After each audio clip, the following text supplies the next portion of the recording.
Assalamu alaikum dear student. I am Sayyid Murad Ali Shah. نن چې زموږ ټاپک هغه Adobe Photoshop installation دی چې Adobe Photoshop چې دی هغه به موږ څنګه انسټالو. خاصه CD به انسرټ کړئ. CD کوم ډرایو چې دا هغه ډبل کلیک کړئ هغه به اوپن شي. دلته به راشي سیټ اپ ته. سیټ اپ نه وروسته به دلته سیټ اپ فایل چې دی دلته راشي او دې باندې به ډبل کلیک کړئ. The option in the row, do you want to allow this app? Yes.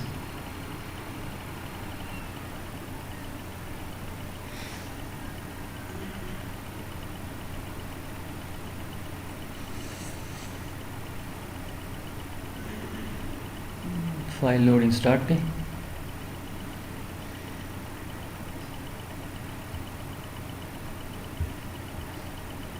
Continue.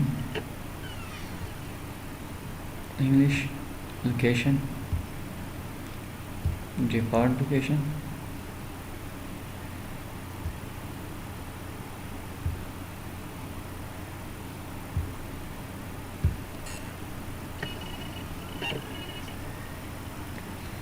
installation start show.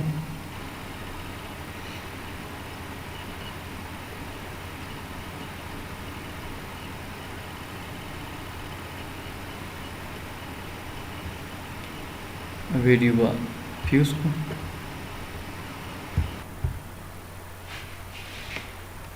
چې کله دا انسټال شي نو اخیره کې موږ ته دا آپشن وښایي او موږ کلوز کو.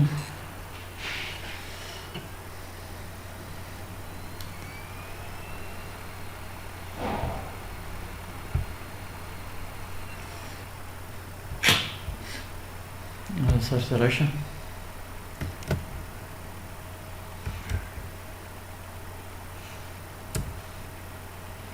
Adobe Photoshop راغی.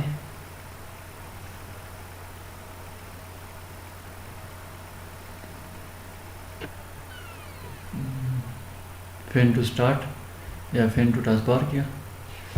فین ټو ټاسک بار شو. دا اوس موږ د دې ځای نه هم اوپن کولی شو او د دې ځای نه هم په ډبل کلیک سره دا هم اوپن کولی شو.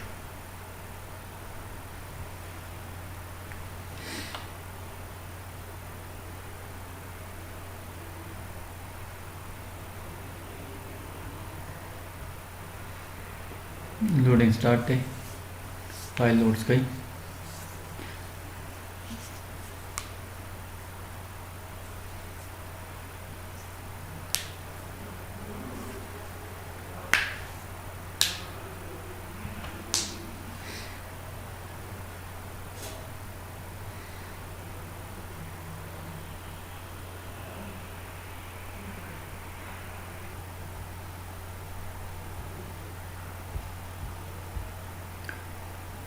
زوړ کلاو زوړ پروجیکټس موږ سره اوپن وای. کریټ نیو دا موږ سره کلاو شو. کریټ نیو پروجیکټس.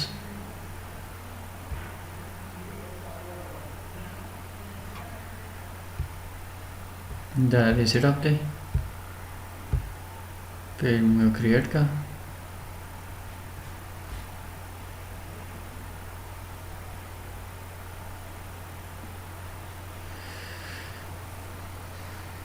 نیو پروجیکټ پیج موږ سره کریټ شو. اوس په دې کې موږ خپل کار کولی شو.